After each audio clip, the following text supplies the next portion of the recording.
Bonjour et bienvenue dans Parole d'Histoire, une émission consacrée à l'actualité des livres, des débats de la recherche en histoire. Aujourd'hui, source d'histoire, comme dans un précédent épisode avec Tal Brutman, on commande des images, photographies et gravures de 1848 en compagnie d'Olivier Hill. Vous pouvez évidemment écouter l'émission en podcast, mais je vous recommande la version vidéo YouTube pour avoir les documents sous les yeux. Ces documents, vous les retrouvez sous forme téléchargeable sur le site parolehistoire.fr pour nourrir vos cours par exemple. Merci et très bonne écoute.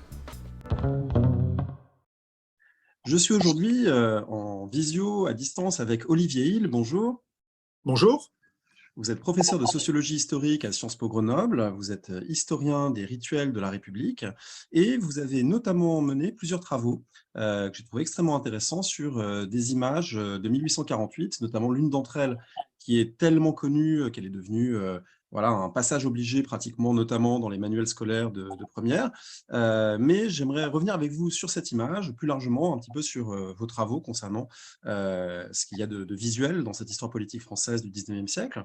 Alors avant de faire cette analyse précise d'image, je voudrais déjà vous demander un petit peu si cette dimension visuelle, c'est quelque chose à quoi vous avez été sensible dès votre travail de thèse, puisque finalement, vous avez travaillé en thèse avec Mona Ozouf sur les fêtes politiques du 19e siècle. Donc, est-ce que c'était déjà quelque chose qui ressortait des sources sur lesquelles vous travaillez? Oui, tout à fait, parce que cette enquête, dans une quarantaine de dépôts d'archives au début des années 1990, m'avait invité à me pencher sur des phénomènes particulièrement visuels, le transport de Marianne, par exemple, autour des arbres de la liberté, des arbres même décorés, pavoisés, avec 1000 symboles, avec des inscriptions de toute nature, des salles de mairie qui étaient elles-mêmes occupées par des bustes, des bustes qui semblaient triomphants à l'époque. Bref, ces objets visuels semblaient partout, investis de mille espoirs, et du coup, ça m'avait interrogé et je m'étais dit que ça vaudrait la peine un jour de s'y pencher de manière plus résolue, de façon plus précise. J'ai mis longtemps à le faire, presque une vingtaine d'années sont écoulées avant que je puisse vraiment interroger le statut de ces images. Et je l'ai fait à ce moment-là à partir d'une double préoccupation. D'abord, revenir sur les images fixes, gravées, peintes par des sortes de personnages, on va les appeler comme ça, inconnus ou restés inconnus, ou devenus inconnus dans l'histoire de France, mais qui avaient contribué à servir image, à populariser une certaine représentation de la politique, et notamment des élections. Et puis aussi par le biais des photographies, en particulier une photographie qui m'avait beaucoup intéressé il y a quelques années, celle de la rue du Faubourg du Temple en juin 1848, c'est-à-dire au lendemain même d'une insurrection fameuse qui a laissé plus de 4000 morts parmi les insurgés et près de 1600 parmi les soldats. Ce travail sur le 19e siècle, il pourrait ne pas sembler évident par rapport à l'intitulé qu'on a rappelé, la sociologie historique, vous êtes aussi politiste. Alors, moi, je suis plutôt partisan dans ce podcast de l'unité des sciences sociales et du fait que historiens, politistes, sociologues peuvent trouver des terrains communs, des questionnements communs. Comment est-ce que vous positionnez votre travail, y compris d'un point de vue institutionnel? Est-ce que le fait de travailler sur le 19e a été évident ou pas par rapport voilà, à votre parcours institutionnel? Dans les années 90, c'était tout sauf évident, pour des raisons assez simples de frontières disciplinaires. Historiens comme politistes veillaient très jalousement sur qui, en contrebande, passait la ligne de séparation. Et du coup, on pouvait avoir droit à des remarques sur qu'est-ce que fait que ce politiste parmi les archives, ou à interroger un 19e siècle qui nous appartient, ou au contraire, chez des politistes, mais à quoi bon apporter le regard de l'histoire à des développements qui doivent être fondamentalement sociologiques. Ces remarques n'ont pas duré très longtemps, puisque un courant de recherche a contribué à rapprocher ces disciplines. Je veux parler de la sociologie historique. Et de plus en plus, des franges d'historiens et de politistes se sont mis à raisonner, on pourrait retrouver la même chose sur d'autres terrains disciplinaires, se sont mis à raisonner autrement, c'est-à-dire par hybridation disciplinaire, en considérant au fond qu'il y avait une science sociale, qu'on pouvait y développer des approches tantôt historiques, tantôt anthropologiques, tantôt géographiques, tantôt politologiques, peu importe, mais en tout cas que faire de la science, cela supposait les mêmes outils, les mêmes exigences, les mêmes méthodologies quel que soit le terrain d'application ou l'univers disciplinaire, j'allais dire le pavillon académique qu'on puisse brandir. Et depuis maintenant une vingtaine d'années, il faut bien le dire, ces sarcasmes ou ces remarques désagréables ont cessé d'être, et désormais on franchit très facilement ces frontières. Je ne veux pas dire qu'elles ont disparu, ce serait évidemment faux de le dire, mais en tout cas, il n'y a plus de risque particulier. On ne peut pas prendre des balles perdues. Votre travail de thèse portait plutôt sur le dernier tiers du 19e siècle. On Oui. va parler aujourd'hui ensemble de 1848. Comment vous êtes venu à 1848, qui est évidemment bon, un moment intense et très bien balisé du 19e siècle français, mais à quel moment est-ce que votre intérêt pour cet épisode s'est déclenché? Alors en fait, très tôt, puisque dans les intuitions qui ont commandé la rédaction de la thèse entre 1988 et 1992, figurait l'idée de remonter le 19e siècle. Non pas de partir de la Troisième République pour en venir à la quatrième, la cinquième du nom, mais bien de faire une sorte d'histoire régressive pour revenir sur l'Empire, sur 1848, sur la monarchie de Juillet. Et c'est vrai que ce programme a été tenu, puisque à l'heure actuelle, je travaille plutôt sur le Premier Empire. Donc, finalement, ce 19e siècle, je l'arpente, mais à rebours de son flot naturel. Et 1848 est apparu du coup comme une étape importante, puisque c'était tout à la fois l'invention d'une représentation politique nouvelle avec le suffrage universel, proclamé le 5 mars par un fameux décret 1848, et puis aussi, et on l'oublie parfois, une sorte d'autre révolution, celle dans la représentation artistique, puisque la photographie a été déclarée invention en 1839 par l'Académie des sciences. On se souvient du discours de François Arago, qui va proclamer Daguerre grand homme, puisqu'il aurait par là mis au point un système révolutionnaire qui permettait de fixer le visage de chacun. Et on sait que dans les années qui suivent, il va y avoir toute une série de photographies commerciales qui vont se développer, des photographes professionnels vont se multiplier à Paris, proposant pratiquement à toutes les catégories sociales au bout d'une quinzaine d'années, d'avoir son propre portrait, non plus de façon onéreuse, par la peinture et dans des temps très longs, mais très rapidement et de façon assez accessible, pour quelques francs, voire au début quelques dizaines de francs, un portrait qui permet là aussi une transformation radicale du rapport à soi, rapport que les liens familiaux éclairent. On peut désormais savoir quel était le visage de son arrière-grand-père, de son grand-père, alors même qu'on ne l'a jamais connu. Ça transforme les liens familiaux, ça introduit un rapport nouveau au temps. Et ces deux révolutions, celle de l'élection, dite au suffrage universel, et celle de la photographie, sont concomitantes et montrent bien que 1848, disons 1839-1848, constitue un moment matriciel. Avec peut-être une dimension qu'on peut ajouter, c'est que c'est aussi un moment d'explosion de la presse, des imprimés de toutes sortes, qui à la fois jouent sur la nouveauté et cherchent des nouvelles façons de parler, de représenter ce nouveau régime qu'est la République, mais en puisant aussi dans des traditions visuelles plus anciennes, dans des registres allégoriques ou satiriques, humoristiques, qui ont pu déjà être explorés sous l'Empire, sous la monarchie de Juillet. Donc c'est aussi un moment où se rencontrent différentes temporalités du rapport à l'image, de la modernité graphique 1848.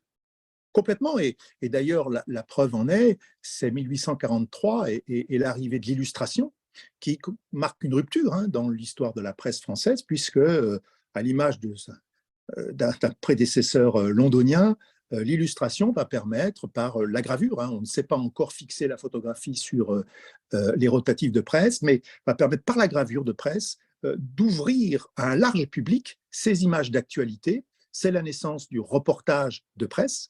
On pense évidemment à 1848, mais on verra cela se développer pour les émeutes qui ont lieu dans les années suivantes en Europe, les guerres, les scènes de rue, les grands incendies, les catastrophes dites naturelles ou industrielles. Bref, c'est un nouveau rapport à l'actualité et à l'événement politique de façon plus générale que cette image de presse vient consacrer. Alors, une chose qui m'a beaucoup frappé en vous lisant aussi bien l'article dont on va parler sur la gravure de Borédon que l'enquête sur les photographies de 1848, c'est que ces images de 1848, quand on est comme moi enseignant, on a souvent l'habitude de les trouver ici et là dans des manuels, par exemple, et souvent en tant qu'image et avec une contextualisation minimale.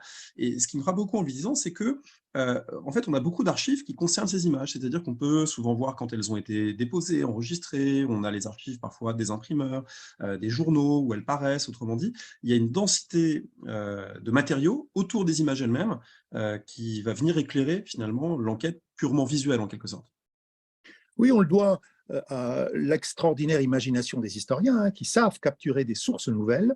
On n'en manque pas finalement, même sur les terrains que l'on croit ou dit les plus arides, on peut trouver, alors par exemple pour ces images ou ces photographies, des sommiers fonciers, des articles de presse, des mémoires d'acteurs, des données policières, bref, une multitude de témoignages, de remarques incidentes, de prospectus électoraux ou commerciaux, d'ailleurs on peut aussi au passage, toutes choses qui permettent petit à petit de rassembler des pièces qui, si l'on est patient et si l'on a un peu de chance dans les investigations, finissent par dessiner une image, comme un puzzle, qui sera celle, jamais complète, hein, mais tout de même beaucoup plus riche, beaucoup plus significative d'un événement que l'on va pouvoir documenter hein, par ce canal.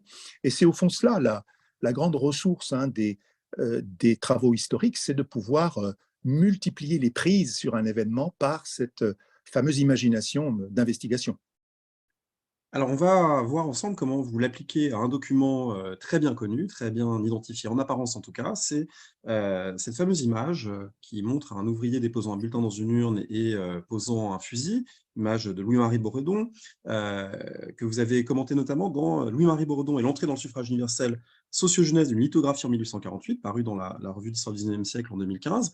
On mettra toutes les références sur le site, Paroles d'Histoire. Alors c'est une image je le disais tout à l'heure, qui est devenue, vraiment, iconique, évidente, qui figure à peu près dans tous les manuels, qui est, très souvent convoquée dans des synthèses ou dans des ouvrages qui, en font un marqueur du passage au suffrage universel et donc d'un événement qui serait le délaissement de la violence, finalement, le fait d'abandonner la violence insurrectionnelle pour, valider le vote comme, mode privilégié de l'expression de la citoyenneté et donc c'est une image qui est commentée par, entre autres Pierre-Rosan Vallon, Alain Garrigou, Maurice Agulon, autrement dit, qui a déjà une longue historiographie derrière. Alors peut-être, avant d'en venir à ce que vous proposez comme analyse, est-ce qu'on peut situer cette image justement dans ce paysage historiographique? Qu'est-ce qu'on lui fait dire habituellement? Alors traditionnellement, la légende qui entoure cette image, et qui débute dès les années 1960, est celle d'une illustration de la suprématie du droit sur la force, du vote sur le fusil, c'est-à-dire sur la violence physique, la violence insurrectionnelle, celle qui préside aux coups de main, aux révolutions et en tout cas aux insurrections. C'est aussi l'idée d'une représentation politique qui passe par le Parlement et face à laquelle le monde ouvrier se révélerait attaché à des formes primitives d'expression politique, 1848 constituant la bascule, le moment où ce monde ouvrier domestique le suffrage et finalement rallie l'expression par les bulletins de la politique. Cette représentation, évidemment, a eu cours aussi longtemps qu'on ne s'est pas interrogé sur ce que montre l'image, sur son intention, sur qui est son producteur. Hein. Louis-Marie Boredon, qui est-ce hein. L'image est restée longtemps anonyme et au fond, on l'a interprétée, plus que comprise ou même expliquée. On a vu un symbole en son sein, une urne magnifiée, un tripode sur des pieds de lion, un ouvrier majestueux qui délaisse un fusil et qui, de son autre main, semble verser un bulletin dans l'urne. Une urne antique, superbe. Tout était dit au fond. On avait deux concepts. L'urne, le droit, le suffrage, la représentation parlementaire. Le fusil, la violence, les barricades, les pavés. Et donc, ces deux concepts, il n'y avait pas besoin d'aller très loin pour leur faire accoucher d'une signification. Cette signification, c'était la victoire du vote. D'autant que l'image est légendée, ça c'est pour l'ennemi du dehors, pour le dedans, voici comme l'on combat loyalement les adversaires. Alors, lire la légende, c'est déjà commencer à problématiser l'image, hein, puisque cette légende dit que la violence, au fond, n'est pas à répudier tout d'un bloc, hein, on peut la conserver pour les ennemis du dehors. Hein. C'est en tout cas implicitement ce qui est dit là. Et que c'est pour l'ennemi intérieur, tacitement c'est ça ce que ça veut dire, qu'il faut renoncer à user de la force. Et du coup, le citoyen combattant, pour reprendre l'expression de Louis Henker, doit apprendre à désormais entrer dans une compétition politique où les ennemis sont transformés en adversaires, où l'on respecte ceux qui n'ont pas la même opinion que vous, en sous-entendu les bourgeois, par exemple, qui ont des opinions monarchistes. Contre ces hommes, il ne faut plus user du fusil, mais simplement se contenter d'une autre arme, celle que Honoré Daumier va lui aussi sacraliser dans une caricature un peu postérieure de quelques années, c'est-à-dire le bulletin de vote, le petit carré de papier qui porte la souveraineté populaire. Oui, le peuple peut bel et bien se battre avec ce petit carré de papier qui paraît insignifiant, presque inoffensif, et qui est, paraît-il, si l'on en croit ces caricaturistes et ces dessinateurs, aussi redoutable qu'un fusil comme celui que porte l'ouvrier sur l'image dessinée par Borédon. Alors justement, pour dépasser peut-être cette lecture habituelle, revenons à Borédon. Qui est-il? Si on mène l'enquête, qu'est-ce qu'on sait de lui? Alors Borédon, c'est un fils d'ouvrier, de menuisier, si l'on fait sa généalogie, installé à Paris dès le XVIIe siècle et qui a découvert le dessin très tôt à l'école gratuite de l'école de médecine et qui par la suite a pu être, grâce à un professeur bienveillant, le peintre Mullard, entré à l'école royale des beaux-arts, ce qui est un phénomène assez exceptionnel pour un fils d'ouvrier dans ces années, c'est-à-dire sous la Restauration, début de la monarchie de Juillet. Et ce peintre va rater sa carrière et se réfugier, comme beaucoup le feront, on parle d'un rapin, va se réfugier dans la gravure, dans l'illustration d'ouvrages, qui sont des pratiques du dessin beaucoup plus rémunératives et qui permettent de faire face aux fins de mois difficiles, voire aux fins de journée. Ce peintre raté va ensuite être collectionneur d'objets d'art et il va s'éteindre, il est né en 1815, s'éteindre au début de la Troisième République. C'est une vie obscure, une vie pourtant talentueuse, une vie émaillée de nombreuses œuvres lithographiques, picturales, photographiques, il était aussi photographe, et ces œuvres, au fond, quand on les regarde de près et qu'on en fait collection, on découvre qu'elles racontent quantité de choses sur la succession des régimes, le rapport entre les groupes sociaux, le lien à l'image, ces fameuses révolutions de la représentation dont on parlait tout à l'heure. Bref, qu'à sa manière, Borédon a été le miroir d'une époque cruciale dans l'histoire de France, celle des grandes révolutions qui ont frappé la représentation politique. Le fait que ses origines sociales l'ancrent du côté ouvrier, qu'il ait fait ce dessin, est-ce que ça dit quelque chose de son propre rapport à 1848, de sa propre politisation? Oui, parce que ce dessin fait lui-même partie d'une série. Ce sont des caricatures. Une dizaine seront proposées par l'imprimeur Edme Lordereau qui les édite et qui est un des imprimeurs plutôt démocrates, socialistes, en tout cas de la première partie de la Révolution de 48, rue Saint-Jacques. Et ces différentes estampes, ce sont des lithographies, racontent au fond un rapport politique à la Révolution qui accourt. Et ce rapport politique, c'est celui d'un ouvrier socialiste et catholique, fortement inspiré par la légende bonapartiste, qui a une certaine nostalgie pour l'Empire, et qui va par la suite plutôt rallier le Second Empire. Donc c'est une figure complexe qui est prise dans les tourments de l'époque, et son dessin exprime une sorte de critique de la représentation politique. Alors non pas sous la forme, par exemple, des sarcasmes ou des contestations qu'un Blanqui pouvait exercer à la même époque, mais dans l'intention de montrer aux ouvriers que ce qui importe, c'est d'utiliser ce suffrage pour faire bloc face à un camp qui risque de tirer les marrons du feu de l'élection. C'est donc au fond, cette caricature, un appel déguisé à l'unité des socialistes, non pas, comme on l'a cru longtemps, erreur d'appréciation, comme s'il s'agissait au fond de célébrer la victoire de l'urne sur le fusil au lendemain du scrutin ou pour le scrutin du 23 avril 1848, c'est-à-dire le premier scrutin en France au suffrage universel ou dit universel, mais celui du 4 et 5 juin 1848. C'est à ce moment-là, hein, le 12 juin exactement, que l'œuvre est déposée. On en a des éléments qui l'attestent. Et donc, c'est bel et bien dans la ligne des appels socialistes, par exemple, Raspail au château de Vincennes ne dira pas autre chose, lui qui est enfermé. Socialistes, unissez-vous, hein, pour, quel que soit votre rapport à la violence, votre considération de la citoyenneté, pour faire bloc et éviter le désastre électoral qu'a été le 23 avril pour les socialistes. En tout cas, la déception, ça c'est certain. Il faut absolument que pour ces élections partielles dans le département de la Seine, les députés socialistes soient élus. Et pour cela, il faut aller voter. Et ensuite, même si vous êtes partisan de l'usage de la force, et on le verra, les ouvriers étaient très tentés par cette manière d'accéder au pouvoir, hein, les journées de juin le montreront, eh bien, le vote restait une voie de passage pour aller vers la représentation politique et défendre les intérêts de cette couche sociale. Alors, c'est très important, ces contextualisations. J'y reviens d'un mot parce que, pour bien clarifier pour ceux et celles qui nous écoutent, longtemps, on a pu interpréter ce dessin comme, finalement, portant l'espoir, de pacification des relations sociales et politiques, entre le décret sur le suffrage, de mars et les élections d'avril, avant, la première expérience du vote.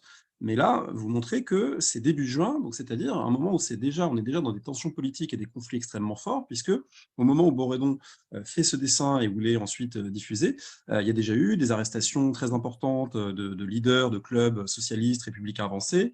Après la manifestation du 15 mai, il y a déjà eu cette déception électorale du fait que pour le dire rapidement, la province a envoyé une assemblée très modérée, un peu contredire les visées sociales des républicains avancés qui étaient portées avant tout par les Parisiens.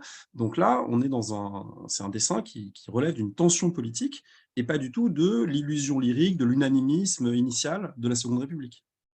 Oui, et ce qui l'atteste formellement, ce sont les détails qui sont présents dans ce dessin. Parce que lorsqu'on entre dans l'image, lorsqu'on cesse de la regarder de manière distraite ou pressée, on découvre toute une série de signes qui sont implacables.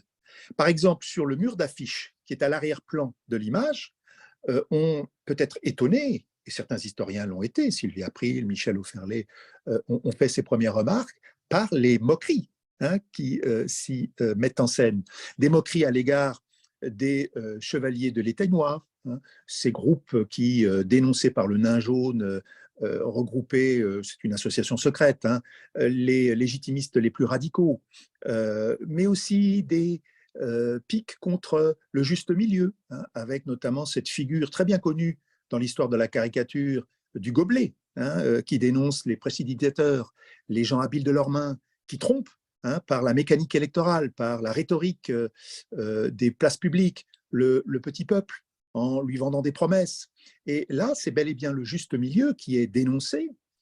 Ces signes permettent de positionner l'image politiquement, hein, sur un échiquier, et on voit du coup que pour Borédon, il ne s'agit pas du tout, hein, de ratifier la supériorité de principe du vote, en l'occurrence de l'élection, hein, puisque nous passons dans ces années-là du vote à l'élection, c'est-à-dire l'entrée dans la concurrence électorale réglée, pacifiée, mais bel et bien de mobiliser un camp contre un autre, celui des ouvriers parisiens, qui avait peu voté en avril 1848 et qu'il va bel et bien falloir réveiller, hein, pour pouvoir défendre, hein, les ateliers nationaux, par exemple, qui commencent à être menacés, et de manière générale, les intérêts de cette classe ouvrière qui est très puissante dans la capitale. On pourrait mentionner d'autres signes, hein, par exemple, dans ce texte auquel vous avez fait référence, je regarde très précisément quelle est la nature du fusil que brandit Borédon. Ce n'est pas n'importe quel fusil. C'est un fusil qu'on peut retrouver dans les catalogues de l'époque. C'est le fusil du peuple par excellence, c'est le fusil de l'an 9, le fusil des napoléoniens des guerres du Premier Empire, le fusil que beaucoup d'ouvriers ont chez eux. Et on a là, du coup, des signes qui, mis bout à bout, viennent montrer que pour Borédon, il s'agissait ici d'aller vers une autre signification que cette célébration du droit. Est-ce qu'on peut commenter un petit peu la tenue, la Oui, posture du personnage central? À quel métier ça renvoie? À quelle valorisation, dévalorisation? Parce qu'on sait très bien que les figures populaires peuvent être aussi bien héroïsées que critiquées, évidemment, au tout 19e à fait. siècle. Ici, comment l'interpréter? Ou comment l'analyser Alors, plutôt? Plusieurs éléments font penser que Borédon s'est auto-représenté dans cette image. Il était lui-même donc un habitué des milieux typographiques, des ateliers de dessin, et il était très soucieux de montrer ses œuvres à ses proches, à son entourage. C'est pour ça qu'il multiplie les signes d'accointance, de connivence. Alors, parmi les éléments qui plaident dans ce sens, d'abord le tablier, qui est un tablier de cuir avec rabat, typique des milieux de la gravure et en particulier de la lithographie. Il faut rappeler que la lithographie est une technique d'impression à plat sur une pierre, en général une pierre de calcaire très fin, que c'est un travail qui est difficile, mais qui permet évidemment des impressions beaucoup plus rapides et moins onéreuses que la gravure. La lithographie se fait sur calcaire, la gravure se fait beaucoup encore sur le cuivre. Ce sont des métiers donc de force, des métiers qui supposent très grande précision, une technique, c'est-à-dire une maîtrise des outils parfaite. Et l'on voit que ici, cet ouvrier est montré avec ses instruments de travail, ses habits du quotidien, les manches relevées, la chemise largement ouverte sur un torse qui est héroïsé, mais sans plus. C'est pas le torse d'un Charlet 7 ans plus tôt qui représente l'homme du peuple ou d'autres dessinateurs de l'époque. C'est un ouvrier plutôt donc situé dans les métiers de l'édition et de la gravure et qui nous est montré ici, quittant son univers du travail et de la rue, avec ses habits qui le situent, l'ancrent, l'enracinent, montrent ses appartenances. Nous sommes dans l'univers de l'édition et dans les quartiers où celle-ci se concentre, donc dans le quartier latin, et on le sait parce qu'on connaît les adresses qui sont les siennes. On sait qu'il habitera à côté de la maison de la Santé, dans le quartier aussi un petit peu plus tard de Montparnasse, dans des rues qui étaient justement plutôt spécialisées dans ces activités de gravure et d'édition. Dans cette scène, il me semble, d'après tout ce que vous avez dit, qu'il y a une tension entre des éléments de réalisme, même le mur d'affiche peut renvoyer à un univers concret qui serait celui d'une rue de Paris de l'époque, et puis des choses qui sont beaucoup plus allégoriques. Cette urne, vous l'écrivez dans l'article, n'est pas le modèle que l'on trouverait dans un bureau de vote réel. Le geste de déposer le bulletin ne serait pas celui-ci, parce qu'il faudrait qu'il y ait un président du bureau de vote, et donc ce ne serait pas ainsi que ça se passerait. On a même l'impression que le bulletin lui-même n'est pas forcément plié, on dirait presque un mouchoir plutôt qu'un bulletin. Enfin voilà, on a l'impression d'une tension entre des aspects réalistes et des aspects qui synthétisent sous forme allégorique un message politique. Oui, le réalisme est le maître mot de ces représentations, qu'elles soient photographiques ou bien dessin ou œuvre picturale. Il a toujours cherché à être au plus près d'une sorte de valeur documentaire, comme si ce qui primait pour lui, et au fond c'est déjà entré dans la question de la représentation, c'est la notion de témoignage. Il voulait témoigner de ce qu'était son temps, de ce qu'étaient les hommes de son temps, son propre univers social, et on n'est donc pas étonné par tous ces petits signes qui constituent comme des interfaces avec le réel, évidemment, sauf pour l'emblématique générale de ce dessin qui met en scène des symboles, mais parfois pour les moquer. L'urne, par exemple, n'est pas celle qui est utilisée dans les bureaux de vote de l'époque. Bon, évidemment, c'est plutôt une urne d'antiquaire ou de marchand de curiosités. Quant au fusil, on sait qu'il est rigoureusement interdit depuis la Révolution française de pénétrer dans un bureau de vote. Donc la scène, de ce point de vue-là, est complètement fantasmatique. Mais elle a une portée emblématique. Elle exemplifie un message que justement il souhaite le plus large possible et qu'il souhaite tout simplement tourner vers les catégories populaires. L'image, on le sait, est encore un journal pour analphabètes. La population parisienne est mieux lotie que le reste de la France, mais tout de même, une partie encore significative de gens n'ont pas accès à l'écrit pour entrer en lien avec l'information ou comprendre les professions de foi, et donc, ou lire des journaux. Donc, c'est bien l'image qui ici sert de véhicule. Et cette image, elle est mythologisée, ça c'est indéniable, elle parle. Ce qui est privilégié, c'est l'efficacité d'un message, quitte à mordre sur ces principes de réalisme que l'on retrouve néanmoins ailleurs. Alors, du réalisme, effectivement, on n'en trouve pas du point de vue de l'exécution de l'acte électoral ici. Vous l'avez rappelé, on a des images de cette époque sur ce que c'est que concrètement le déroulement d'une opération électorale, et les choses se passent beaucoup plus simplement. D'abord, les électeurs sont à la file indienne, viennent voter à l'appel de leur nom selon un ordre alphabétique. Ils doivent remettre le bulletin et non pas le déposer eux-mêmes au fond de l'urne, car celui-ci, ce bulletin doit être vérifié par un président de bureau, en général un maire, un magistrat, qui, dans les témoignages de l'époque, n'enlève pas son chapeau, garde cette espèce de solennité, cette espèce de verticalité. Et c'est le président qui touche le bulletin, qui n'est pas recouvert d'enveloppe. Il n'y a pas d'isoloir. Nous ne sommes pas en 1914, date d'adoption de ces techniques électorales. Il doit vérifier, le président, que le bulletin n'en contient pas d'autres, qu'il n'est pas frauduleux. Et il le fait tout en veillant à ne pas violer l'intention de l'électeur, c'est-à-dire à ne pas prendre connaissance de pour qui il vote. Donc, vous voyez, la tension existe aussi entre vérifier que le bulletin est régulier et en même temps protéger l'anonymat du vote. Donc, c'est cet exercice auquel se livrent traditionnellement les présidents de bureau. Mais là, évidemment, impossible de restituer cela dans un dessin qui n'avait pas la vocation de dire ce qu'était ethnographiquement le vote, simplement de porter cet antagonisme au vu et au sous de tous, celui qui est, sur les tréteaux de la presse à l'époque, l'élection d'un côté, le suffrage universel, et puis de l'autre, la tentation de recourir à la violence révolutionnaire. C'est aussi ces deux figures, celles qui composent à l'époque ce fameux citoyen combattant dont nous avons déjà parlé. Peut-être un mot pour terminer sur cet ennemi du dehors, parce que ce dessin, il est fait une quinzaine de jours environ après la manifestation du 15 mai 1848 à l'Assemblée, qui Tout à fait. avait mobilisé les membres des clubs des Républicains avancés pour une intervention militaire pour aller au soutien des peuples insurgents en Europe et particulièrement des Polonais. Donc, à quoi ça réfère l'ennemi du dehors?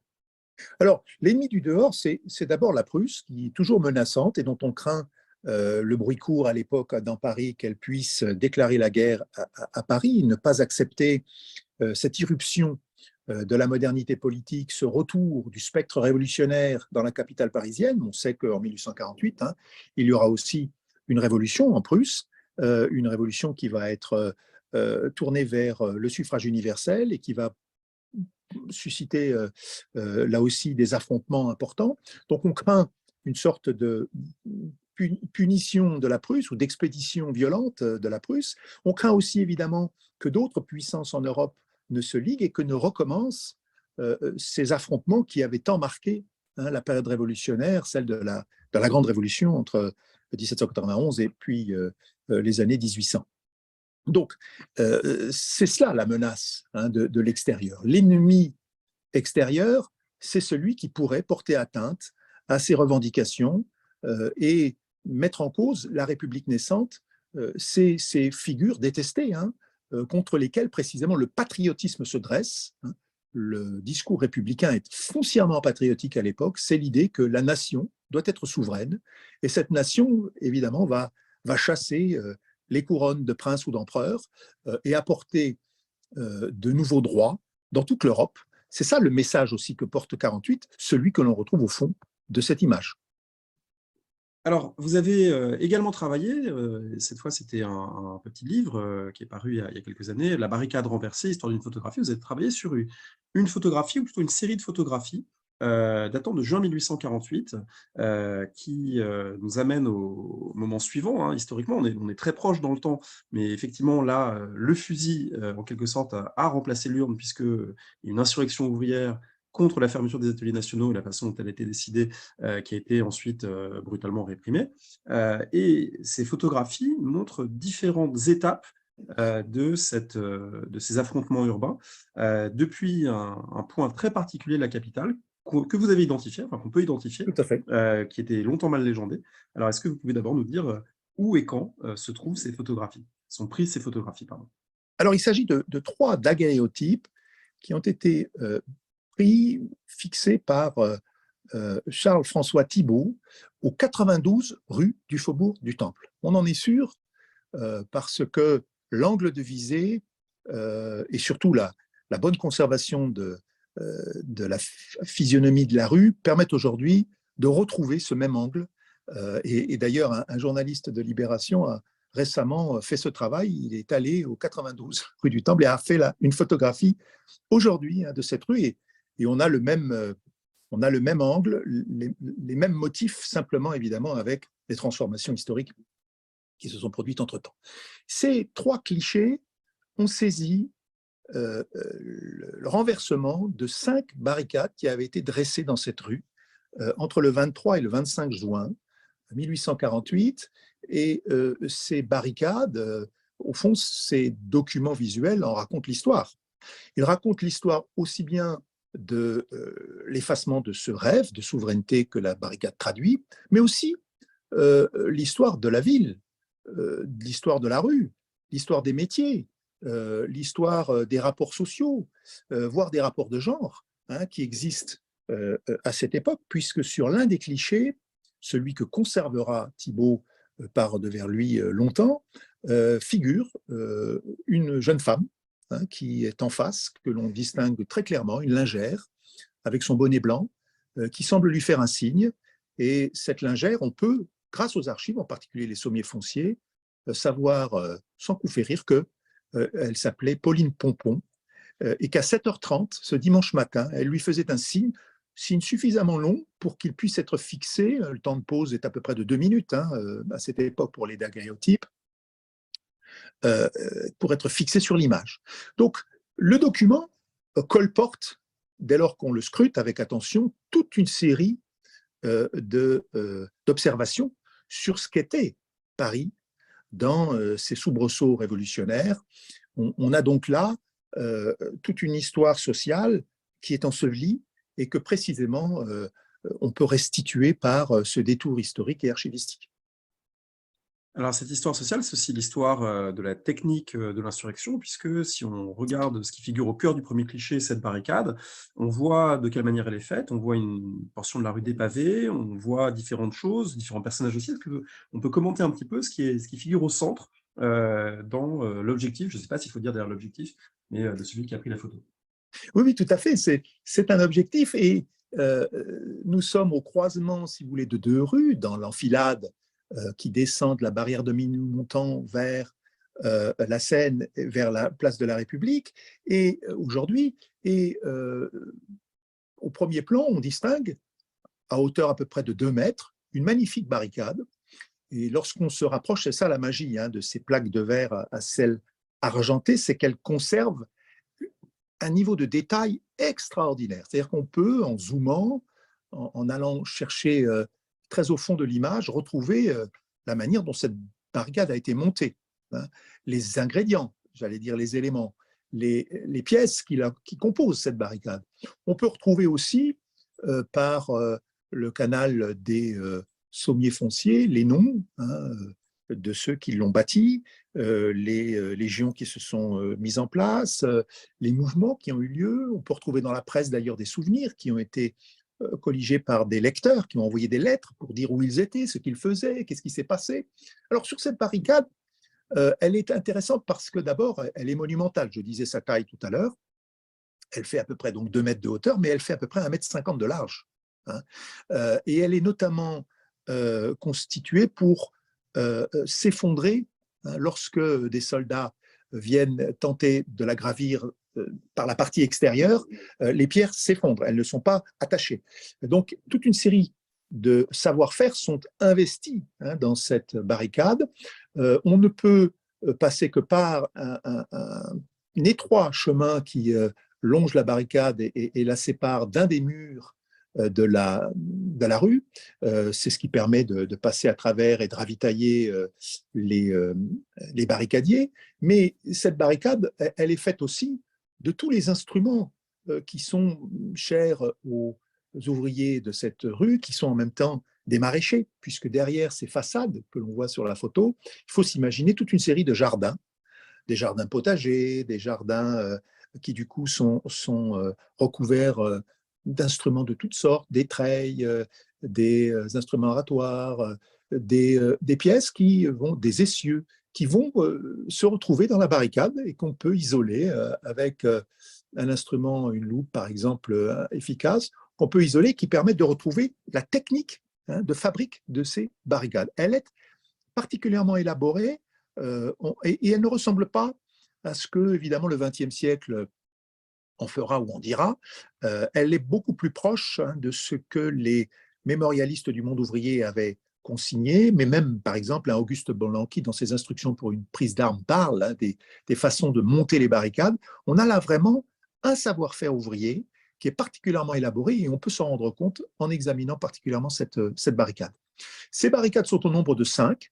Certaines ont été abattues lors de premiers assauts des troupes loyalistes. Et la dernière en date va tomber au petit matin du dimanche, lorsque toute la rue va être reconquise par les troupes du général Cavaignac. Et cette histoire va, au fond, signer la fin du rêve d'autonomie de ce monde ouvrier et de sa protestation, de sa geste révolutionnaire contre la suppression des ateliers nationaux.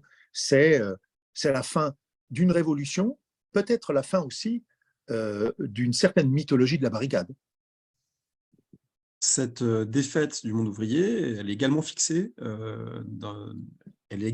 sur un autre daguerréotype qui montre cette fois beaucoup de monde dans la rue, des troupes, une image un peu plus confuse du fait des mouvements. Ils n'ont pas posé, évidemment, pour le photographe, mais on peut également y lire voilà, l'investissement de l'espace, cette fois par la troupe et la barricade renversée.